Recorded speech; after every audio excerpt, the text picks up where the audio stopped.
overrated division. I think it's an overrated division because everybody's like, "Oh, this team could be good. Oh, that team could be good." They're not all going to be good. One of them's going to suck. So that's my prediction. All right. Well, fair enough. We'll get to okay, okay. Hey, I'm just saying. buddy, I'm just saying. buddy. It's okay. Hey, who hurt you? Who hurt you? I, Cliff Kings. I'll Cliff be Kingsbury. completely honest. Cliff Kingsbury. I'm not a fan, and I think people have been gassing this guy up for way Nobody's a too fan of long. Cliff Kingsbury. Like the He's only reason he got that job is probably because Bill Belichick made a phone call. No, it's because he was. It's like that was the year when it was like if you have ever known Pat Sean McVay. Mahomes.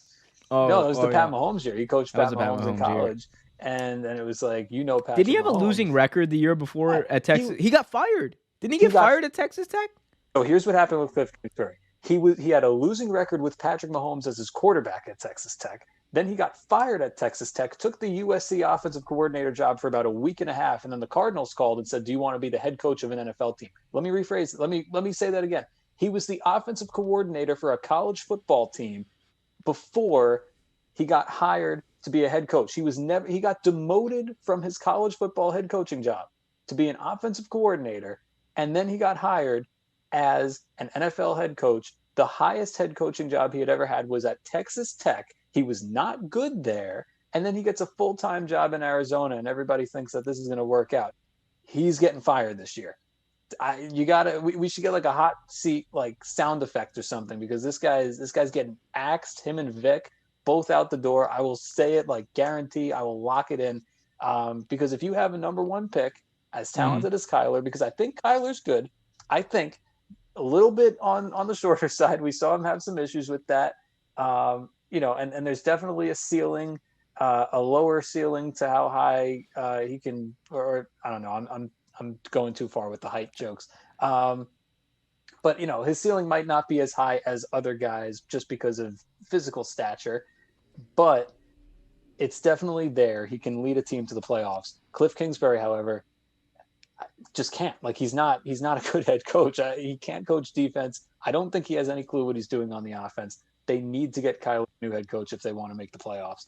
And I think I know Arizona is like the trendy pick this year to get into the playoffs, sneak in. No, it's not Yeah. happening.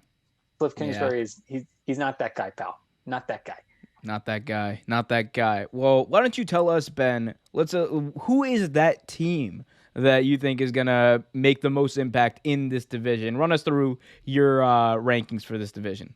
Yeah, I mean it's still the Rams for me. I mean when you have Sean McVay and you bring in Matt Stafford, there I'm worried about the Rams because there is not a lot of depth. That's my big concern. They spent all their capital and salary cap and draft picks on getting starters and very good starters. The only thing is that they're very thin at every position. So if somebody gets hurt, could be a problem. We saw that with running backs this offseason. Who did they lose? They lost. I don't even remember who their starting running back was, but now they're down to their number two guy, who's a pretty big downgrade from their number one guy. They brought in Sony Michel to try to help out with that, but the only Sony PlayStation Michelle, man, that is not a fix. That is not even that's not even Flex Seal, bro. That is like duct tape on your running back issue out in I LA. think he's good. I think he's good. He's shifty. Oh, I He's mean, he's shifty. good. Like duct tape is, Yeah. it's good for like a week, but then like after that, man, that's not a long term fix. Well, running backs they don't make it that long. They just need somebody to get them through the year. That's really all I'm saying. And my reason that I'm really high on the Rams is, look, I was always a Jared Goff guy. You got to say it like Troy Aikman, Jared Goff. I always thought he was good. He got into the Super Bowl. Like, can't people forget that? People give up on him. Um, but this offseason, Sean McVay was like, "Oh my God, this Stafford guy is incredible." And I'm sitting here going like, I thought Jared Goff was pretty good, but if he's saying this about Stafford, like that must mean that like Goff is about to have a rough year in Detroit because Sean McVay probably made this guy into what he is. So the step that the Rams are going to take this year is, in terms of how good they are, probably a massive step. Record wise, the division's still probably very competitive. So I don't think they'll take that huge of a step record wise, but I still think they're going to be 12-4. And I think at 12-4, we can get some Aaron Donald MVP chatter going. I'm just going to throw that out there. I don't know if it's going to happen because they love quarterbacks, Yeah, I think and there's too if much of a bias there, man. too much of a bias, but if Aaron Donald is having the type of year that he's been having and the Rams are that good, I don't know. I think there's a chance. He'll probably get some votes and there will probably be a discussion. And it's going to wind up probably being either Josh Allen or Mahomes or Aaron Rodgers again or something. But there will be more talk than we've heard in years past. That's all I'm going to say. Just keep yourselves ready for that. Keep your antennas up. Seattle 11-5. I think Gerald Everett coming over from the Rams. He's a talented guy, and I think Russell Wilson's going to like him. They bonded this offseason over being big God guys together. So, Russell Wilson and finally having a tight end that he can throw the ball to is a big add for that team on top of Metcalf and Lockett. And, their defense is still pretty good. So, I've got that. The 49ers, everybody wants the 49ers to be good. I don't think Jimmy's very good. And I'm going to throw this out there. I think Trey Lance is going to stink. Like career-wise, What I'm makes you say worried that? about Trey Lance. What makes you say that? He's not very accurate. He's got a bigger arm than he knows. He's just overthrowing guys. He's putting too much velocity on the ball. I don't know if he's going to be a good quarterback. I'm really worried about everyone being like, "Oh, Kyle Shanahan, quarterback guru." You'll be blown away when he finally gets to pick his own guy. I think this guy might stink. He'll have some fun plays throughout his career. I'm expecting some highlight reel stuff, but overall, I don't know if this experiment is really going to go well. And he's definitely going to start at some point this year. But I think the 7-9 is indicative of Jimmy G keeping them afloat for a little bit, and then just deciding at some point, you know what, we got to see what the kids got. We're not going to win the division. We're not going to make the playoffs. And I think they're just going to wind up 7-9. I'm not sold on the 49ers, and I think we might start chipping away at the Kyle Shanahan is a genius narrative. Yeah, I think that. So here's the thing. I think there were people who wanted to do that over the past few years, but Shanahan always had the excuse that, oh, well, Jimmy G's injured. Oh, well, Jimmy G's injured now. The Nick Bosa is injured, and my entire defense is injured. He kind of had that excuse for a while. So, and then he bought himself a lot of time and a lot of clout with that Super Bowl run. By the way, I want to make it clear, that team was really good. It was a really, really good team. And that's why I think so here's the thing. I have the Rams winning at 11-6, but I have both the Seahawks and the 49ers going 10-7. The Seahawks, there's still a lot of issues with this talent surrounding Russell Wilson. That defense, outside of Adams, outside of Jamal Adams, who they got?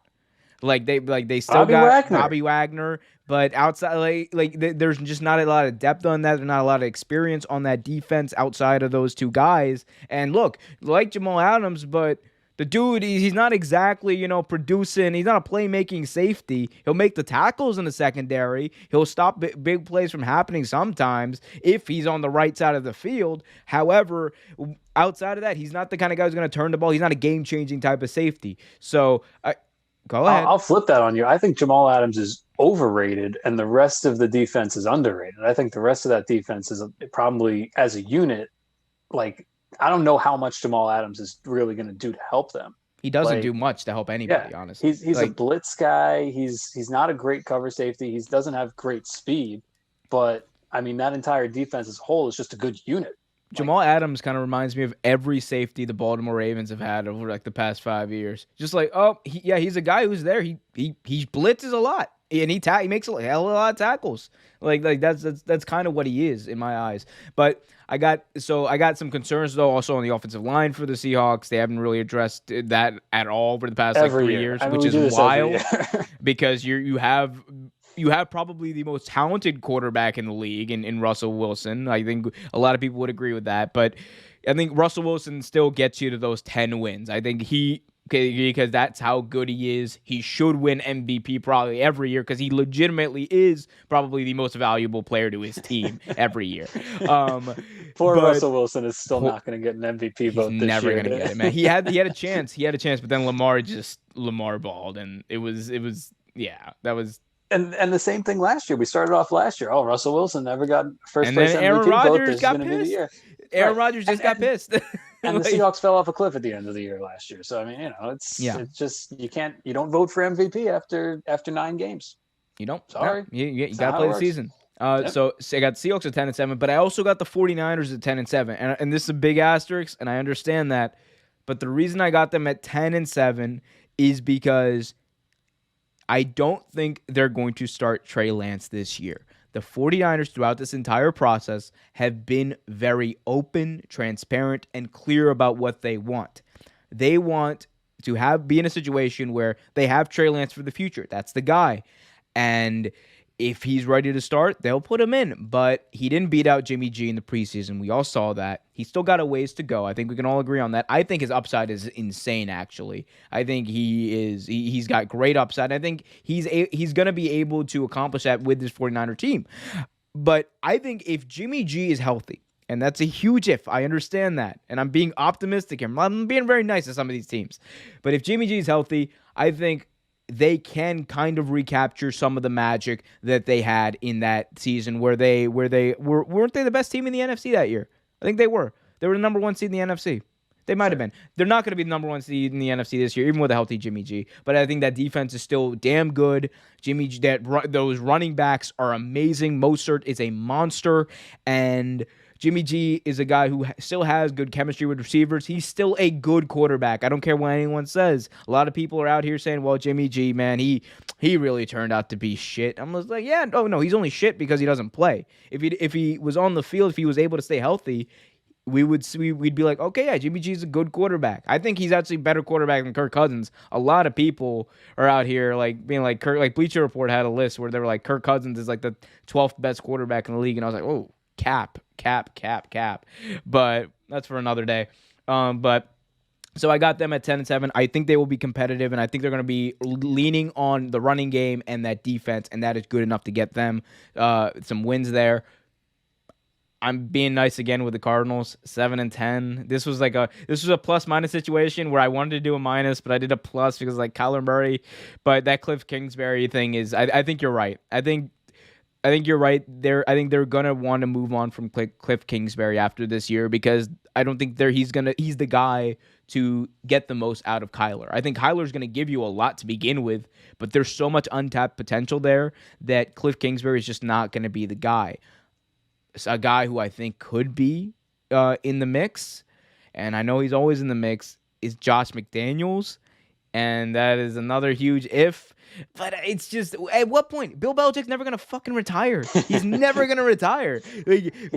Like 3 years ago, Frank Reich became the Colts head coach off of dumb luck after McDaniels turned his plane around. By the way, I don't understand how you do that. How do you turn a plane around mid-flight? That's an accomplishment right there. You steer it, right? You just whip it. It's like, yeah, you just steer okay, yeah. Well, hey, I don't know. Hey, good on him. You've never been on a plane that's had to go back to the airport because of like something that you're sitting there and you're like, I'm just saying, I did not know Josh McDaniels could afford his own plane. That's what, or even to charter his own plane. Like Irsay can.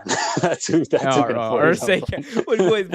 Wait, if you're Irsay, why don't you just like, no, it's like, oh, sir, he's turning the plane around. Fuck no. Like, no, don't let him turn the plane around. But it's, look, I think it's going to be a difficult season for the Cardinals. This is going to be a very competitive division, though. It is every year, but I think especially this year, we're going to see your make or break stuff this year from some of these teams. I think Pete Carroll is another name that could be on the hot seat, and that is if some things don't go right. Because this, for a long time, that Seattle team, it's been like one of those things where, yeah, like there's a lot of clear holes and they're not doing a lot to fix those holes. They're not doing a lot to develop some players. So you keep thinking to yourself, like, at what point are we going to get to the point where it's like, maybe Pete Carroll? maybe Pete Carroll isn't doing enough, and maybe he's not the guy to lead this team forward. Thanks for watching this video from Real Take Sports Talk. Remember to like, share, subscribe, hit that notification bell so you get notified whenever a new video is released. Also, remember to check out our live show every single Thursday at 8 p.m. right here on the YouTube channel. And remember, keep it real.